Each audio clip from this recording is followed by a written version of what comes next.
नमस्कार, आदाब, सत श्री अकाल। मैं सुशील आपका चौधरी एकेडमी में स्वागत करता हूं। आज मैं आपके लिए लेकर आया हूं प्रैक्टिस पेपर सेट, जो कि आपके आने वाले आर्मी के एग्ज़ाम के लिए बहुत ही इम्पोर्टेंट हैं। इसके अलावा मैंने ऐसी कई वीडियो अपने चैनल पर अपलोड की हुई हैं। जिन्होंने मेरी पिछली वीडियो नहीं देखी वो मेरे चैनल पर जाकर पिछली वीडियो ज़रूर देख लें। तो आज का पहला क्वेश्चन है, कश्मीर घाटी का मुख्य शहर है पठानकोट, श्रीनगर, कुपवाड़ा, इनमें से कोई नहीं। तो इसका सही आंसर होगा ऑप्शन नंबर बी, श्रीनगर। वर्तमान के फारस को किस नाम से जाना जाता है? Israel, Iran, Iraq, Kuwait. तो इसका सही आंसर होगा ऑप्शन नंबर बी, ईरान। निम्न में से किस भारतीय नागरिक को नोबेल शांति पुरस्कार 2014 से सम्मानित किया गया? मदर टेरेसा, कैलाश सिद्धार्थी, सचिन तेंदुलकर, इनमें से कोई नहीं। तो इसका सही आंसर होगा option number B, Kailash Satyarthi. UNO का मुख्यालय कहाँ है? Paris, Geneva, Washington, New York. तो इसका सही आंसर होगा option number D, New York. Bangladesh की स्थापना कब हुई? 1091, 1971, 1811, 1981। तो इसका सही आंसर होगा ऑप्शन नंबर बी, 1971। झारखंड में स्टील का सबसे बड़ा कारखाना कहाँ है? जमशेदपुर, बोकारो, दुर्गापुर, सिंदरी। तो इसका सही आंसर होगा option number B, Bokaro. Chilika झील कहाँ स्थित है? उड़ीसा, बिहार, मध्य प्रदेश, इनमें से कोई नहीं। तो इसका सही आंसर होगा ऑप्शन नंबर ए, उड़ीसा। जिम कार्बोनेट राष्ट्रीय उद्यान कहाँ स्थित है? उत्तर प्रदेश, झारखंड, छत्तीसगढ़, उत्तराखंड। तो इसका सही आंसर होगा option number D, Uttarakhand. Victoria memorial कहाँ पर स्थित है? दिल्ली, कलकत्ता, चेन्नई, इनमें से कोई नहीं। तो इसका सही आंसर होगा option number B, Calcutta. Panipat का प्रथम युद्ध किसके बीच हुआ? पृथ्वीराज चौहान और मोहम्मद गोरी, बाबर और इमरान लोदी, नादिर शाह और मोहम्मद शाह, क्लाइव और सिराजुद्दौला। तो इसका सही आंसर होगा ऑप्शन नंबर बी, बाबर और इमरान लोदी। उस्ताद जाकिर हुसैन किस वाद्य यंत्र से जुड़े हुए हैं? तबला, सितार, बीना, इनमें से कोई नहीं। तो इसका सही आंसर होगा ऑप्शन नंबर ए, तबला। सिकंदर महान भारत कब आया था? 323 BC, 356 BC, 372 BC, 326 BC। तो इसका सही आंसर होगा option number D, 326 BC। Lal Bahadur Shastri stadium कहाँ स्थित है? हैदराबाद, कलकत्ता, चेन्नई, बंगलोर। तो इसका सही आंसर होगा ऑप्शन नंबर ए, हैदराबाद। पृथ्वी को दो बराबर भागों में बांटने वाली काल्पनिक रेखा का नाम क्या है? अक्षांश रेखा, भूमध्य रेखा, दिशांतर रेखा, इनमें से कोई नहीं। तो इसका सही आंसर होगा ऑप्शन नंबर बी, भूमध्य रेखा। उत्तराखंड की राजधानी है लखनऊ, इलाहाबाद, मसूरी, देहरादून। तो इसका सही आंसर होगा ऑप्शन नंबर डी, देहरादून। खजुराहों का प्रसिद्ध मंदिर किस प्रदेश में स्थित है? उत्तर प्रदेश, मध्य प्रदेश, बिहार, इनमें से कुछ नहीं, इनमें से कोई नहीं। तो इसका सही आंसर होगा option number B, Madhya Pradesh. निम्न में से कौन ऊर्जा का क्षय स्रोत है? कोयला, पेट्रोलियम, हवा, प्राकृतिक गैस। तो इसका सही आंसर होगा ऑप्शन नंबर सी, हवा। किस दांत के 3 जड़ें होती हैं? Molar, premolar, incisor, canine. तो इसका सही आंसर होगा option number A, molar.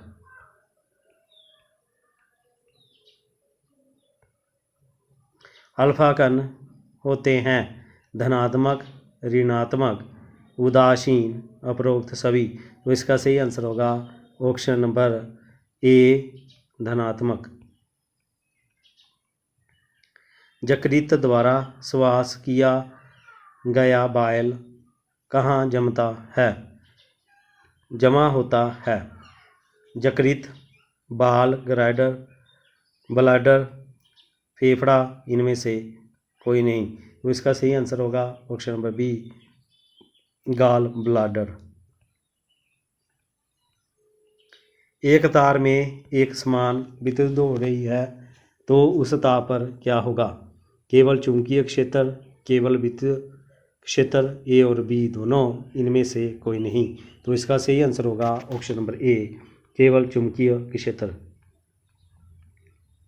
Berry रोग किस विटामिन की कमी से होता है? Vitamin A, vitamin B, vitamin C, vitamin D. तो इसका सही आंसर होगा option number B, vitamin B. पौधों और जीवों में सबसे मुख्य अंतर है? वंश वृद्धि, चलना फिरना, पाचना, श्वास। तो इसका सही आंसर होगा ऑप्शन नंबर बी, चलना फिरना।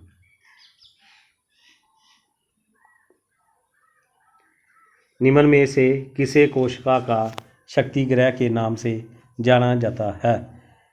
राइबोसोम, माइटोकॉन्ड्रिया, लाइसोसोम, इनमें से कोई नहीं। तो इसका सही आंसर होगा ऑप्शन नंबर बी, माइटोकॉन्ड्रिया। सामान्यतः मनुष्य का रक्तचाप होता है 120 से 80, 70 से 90, 110 से 150, इनमें से कोई नहीं। तो इसका सही आंसर होगा ऑप्शन नंबर ए, 120 से 80। बेकिंग सोडे का रासायनिक नाम है? Sodium bicarbonate, sodium bisulphate, potassium carbonate, इनमें से कोई नहीं। तो इसका सही आंसर होगा ऑप्शन नंबर ए, सोडियम बाइकार्बोनेट। दूध को दही से कौन सा बैक्टीरिया बदलता है? आर्बोविक, इकोली, लैक्टोबैसिलस, इनमें से कोई भी नहीं। तो इसका सही आंसर होगा ऑप्शन नंबर सी, लैक्टोबैसिलस। प्राथमिक रंग हैं लाल, नीला और हरा, संतरा, नीला और पीला, लाल, नीला और पीला, इनमें से कोई नहीं। तो इसका सही आंसर होगा ऑप्शन नंबर ए, लाल, नीला और हरा।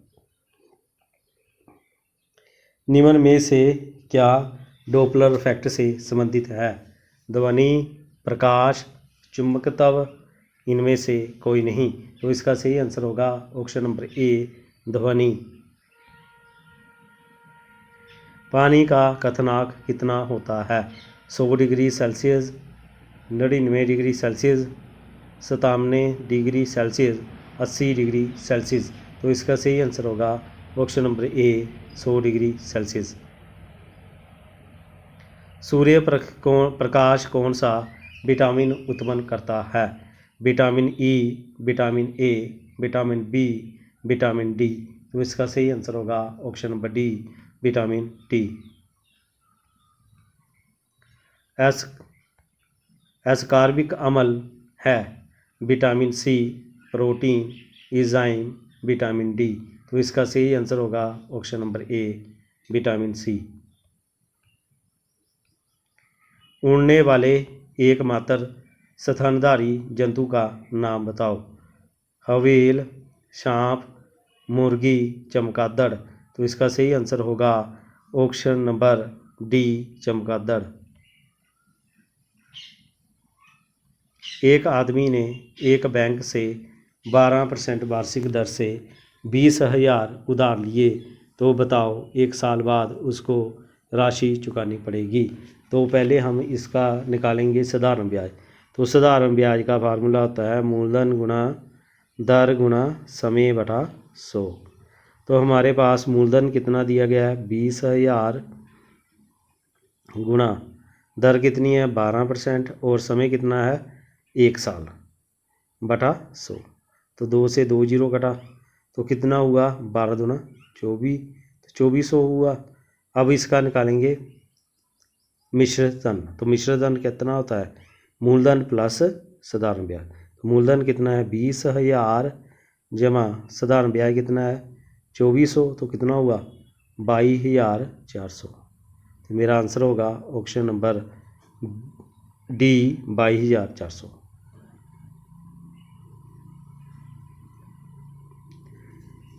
17 में 4 जोड़ा तो 21 आया, 21 में 2 जोड़ा तो 23 आया, 23 में 4 जोड़ा तो 27 आया, 27 में 2 जोड़ा तो 29 आया, 29 में 4 जोड़ा तो 33 आया, 33 में 2 जोड़ा तो 35 आया, और 35 में 4 जोड़ा तो 39 आएगा। फिर क्या जुड़ेगा 2 जुड़ेगा, 39 में 2 जोड़ा तो कितना हुआ 41। तो मेरा आंसर होगा ऑप्शन नंबर ए, 41। एक समकोण त्रिभुज में कर्ण का वर्ग कितनी भुजाओं के वर्ग के बराबर होता है। तो जो समकोण त्रिभुज होती है उसमें एक कोण होता है 90 डिग्री का। तो हमारे पास जे कोण है 90 डिग्री है। तो जे हुआ जे हमारे पास कर्ण है, जे आधार है और जे लंब है। तो उसने बोला कि कर्ण का स्क्वायर किसके बराबर होता है। तो पाइथागोरस लगाएंगे। तो पाइथागोरस क्या कहता है कि कर्ण का स्क्वायर किसके बराबर होता है आधार के स्क्वायर प्लस लंब के स्क्वायर के बराबर। तो कितनी भुजाएं हुई 2। तो मेरा आंसर होगा ऑप्शन नंबर सी, 2।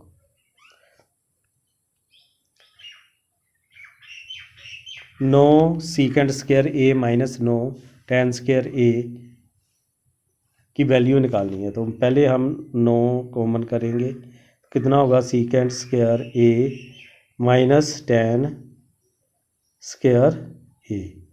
तो सीकेंड square A minus ten square ए किसके बराबर होता है 1 के। तो कितना हुआ 9 इंटू 1, तो कितना हुआ 9। तो मेरा आंसर होगा ऑप्शन नंबर डी, 9।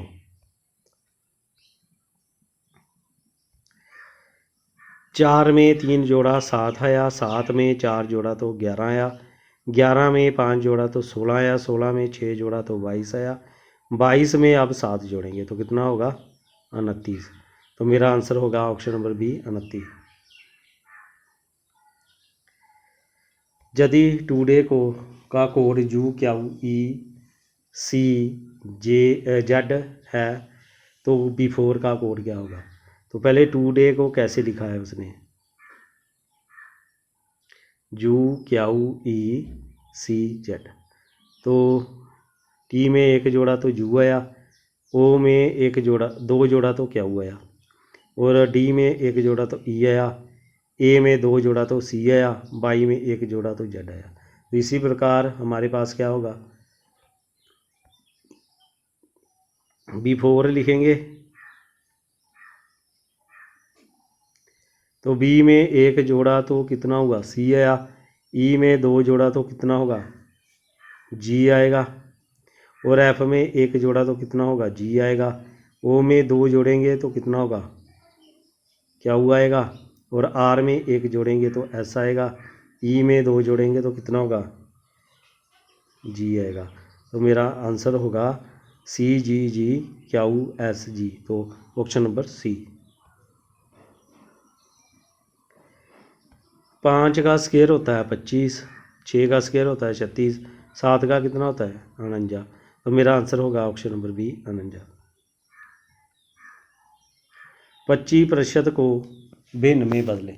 तो 25% का मतलब क्या है कि 25 बटा कितना होगा 100। परसेंटेज का मतलब होता है 100। तो 25 एकम 25, 25 चौका 100, तो कितना हुआ 1/4। तो मेरा आंसर होगा एक ऑप्शन नंबर ए 1/4।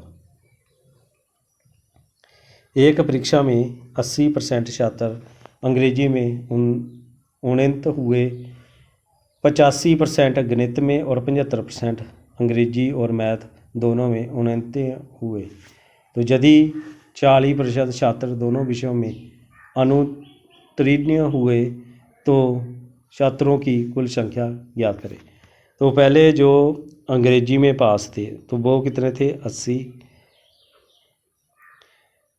मैथ में पास थे वो कितने थे 85, और दोनों विषयों में इंग्लिश और मैथ में पास थे वो कितने थे 75। अब हम निकालेंगे टोटल पास। तो टोटल पास कैसे निकालेंगे, 80 + 85 - 75 करेंगे। 80 से 75 कितना हुआ 165 - 75 कितना हुआ 90। तो मुझे मिल गया 90। तो मेरे पास कितने हुए 90% जो पास हुए। तो फेल कितने हुए 100 में से 90 पास हुए, तो फेल कितने हुए 10%। अब जो 10% की वैल्यू कितनी दी गई है उसने 40 के बराबर। तो 10% की वैल्यू कितनी है 40 के बराबर। इसका मतलब क्या हुआ कि x यदि टोटल हो तो उसका 10% निकालेंगे तो किसके बराबर होगा 40 के। फिर टोटल कितना होगा x की वैल्यू कितनी होगी 40/10 × 100। तो ये कटा 4 से तो कितना हुआ x की वैल्यू 400। तो मेरा आंसर होगा ऑप्शन नंबर ए 400। 3 के पहले 5 गुणजों का औसत होगा। तो 3 के 5 पहले गुणजों का मतलब क्या है कि 3 को लिखेंगे 5 तक। तो पहला होगा 3 एकम 3, 3 दूना 6, 3 तिया 9, 3 चौका 12, 3 पंजा 15। तो कितनी संख्या है 5 से डिवाइड करेंगे तो इसे जोड़ेंगे तो कितना होगा 27, 30, 36, 45। तो 45/5, 5 से काटेंगे 9 पंजे 45, कितना हुआ 9। तो मेरा आंसर होगा ऑप्शन नंबर सी 9। यदि कुल अंक का 75% 375 अंक है तो पूर्णांक होगा। तो मैंने माना कि x का जो 75% था, 75% का मतलब क्या होता है 75/100, किसके बराबर है 375 के। तो x निकालेंगे तो कितना होगा 375/75 × 100 आएगा। ये गया 25 तिया 75, 25 चौका 100। तो 3 से कटा 1 तिया तो कितना बना 3 दूना 6, 5 तिया 15। तो 125 × 5 करेंगे कितना हुआ 25 चौका 100 और 4 तो 1 5, कितना हुआ 500। तो मेरा आंसर होगा ऑप्शन नंबर बी 500। 10 × 50 × 7 × 0 का मान ज्ञात करें। तो यदि किसी भी संख्या के साथ 0 से मल्टीपल करेंगे तो आंसर कितना होगा 0। तो मेरा आंसर होएगा ऑप्शन नंबर सी कितना हुआ 0। 20 का 20% कितना होता है। तो 20 का मतलब क्या होता है गुना होता है, और परसेंटेज का मतलब क्या होता है बटा 100 होता है। तो 2 0 से 2 0 कटा कितना हुआ 2 दूनी 4। तो मेरा आंसर होगा ऑप्शन नंबर सी 4। एक समबाहु त्रिभुज में ए बी सी में ए बी बराबर है 20, ए सी बराबर 13 सेंटीमीटर और लंब ए से 20 पर बी सी पर 12 सेंटीमीटर है, तो बी सी की लंबाई ज्ञात करो। तो हमारे पास ये समबाहु त्रिभुज है, इसमें ए दिया गया है, बी दिया गया है, सी दिया गया और डी जो है। तो इसमें जो 13 सेंटीमीटर है जे वाली साइड और जे 12 सेंटीमीटर दी गई है। तो उसने कहा कि हमने बी सी पूरी निकालनी है। तो जे हमारे पास 2 राइट एंगल बन गए। तो जहाँ से हम एक राइट एंगल ट्रायंगल का ले लेते हैं, वो क्या होगी ए बी डी में। अब हम क्या निकालेंगे, इसका आधार निकालेंगे। तो आधार का फार्मूला होता है बी डी इक्वल टू कितना होता है, अंडर रूट लंब का स्क्वायर कर्ण का स्क्वायर, कर्ण कितना है 13 का स्क्वायर माइनस लंब का स्क्वायर कितना है 12 का स्क्वायर। तो 13 का स्क्वायर कितना होता है 169, 12 का कितना होता है 144। तो 69 में से 144 घटाएंगे तो कितना होगा 25। 25 का कितना होता है, ठीक है, 25 का कितना होता है 5 सेंटीमीटर। तो हमारे पास बी डी आ गई है कितनी 5 सेंटीमीटर। तो हमने निकालनी कितनी है बी सी, हमने बी सी निकालनी है। तो बी सी जो है वो बी डी का क्या है डबल है, ठीक है। तो बी डी का डबल करेंगे तो कैसे होगा 5 5 गुणा 2 कितना होगा 10 सेंटीमीटर। तो मेरा आंसर होगा ऑप्शन नंबर ए 10 सेंटीमीटर। प्रथम 10 प्राकृतिक संख्याओं के वर्गों का योग क्या होगा। तो इसे करने के लिए हमारा जो फार्मूला होता है,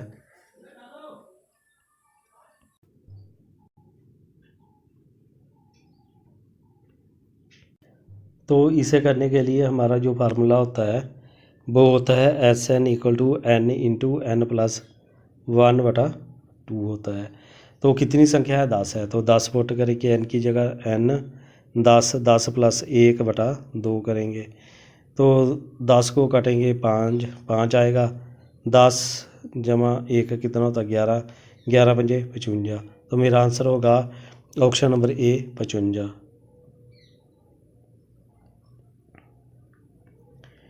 यदि क्रय मूल्य 500 लाभ 20% हो तो विक्रय मूल्य है।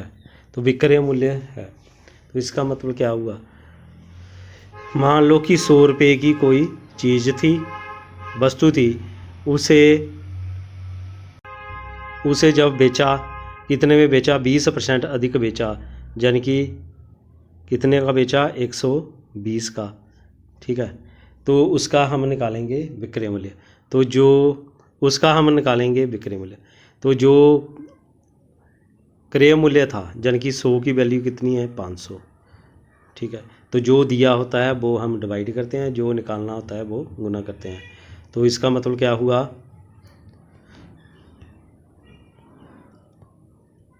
तो हमारा जो विक्रय मूल्य होगा वो कितना होगा 100 को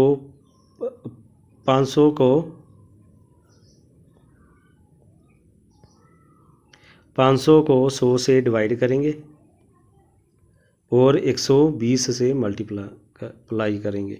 तो कितना हुआ 2 से 2 कटा 12 पंजे 60, तो कितना हुआ 600। तो मेरा आंसर होगा ऑप्शन नंबर बी 600।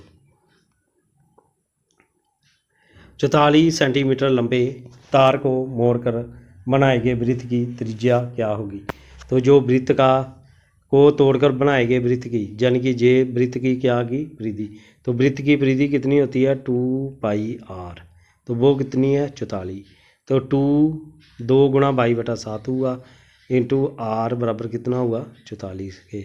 तो आर की वैल्यू कितनी हुई फिर, तो 44 गुणा 7/2 गुणा 22, तो ये कटा 2 से 2 कटा, तो आर की वैल्यू कितनी हुई 7। अब हम तो वृत्त की त्रिज्या कितनी हुई 7 सेंटीमीटर। तो ये थे आज प्रैक्टिस सेट के कुछ महत्वपूर्ण क्वेश्चन जो कि आपके आने वाले आर्मी के एग्ज़ाम के लिए बहुत ही इम्पोर्टेंट थे। मैं आशा करता हूँ आपको ज़रूर पसंद आए होंगे।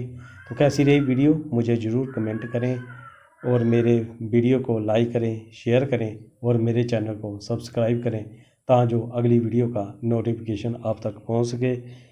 इसके अलावा मैंने ऐसी कई वीडियो अपने चैनल पर अपलोड की हुई हैं, जिन्होंने मेरी पिछली वीडियो नहीं देखी तो वो मेरे चैनल पर जाकर पिछली वीडियो ज़रूर देख लें। तो अब मुझे दीजिए इजाज़त, फिर मिलेंगे अगली वीडियो में। तब के लिए जय हिंद जय भारत।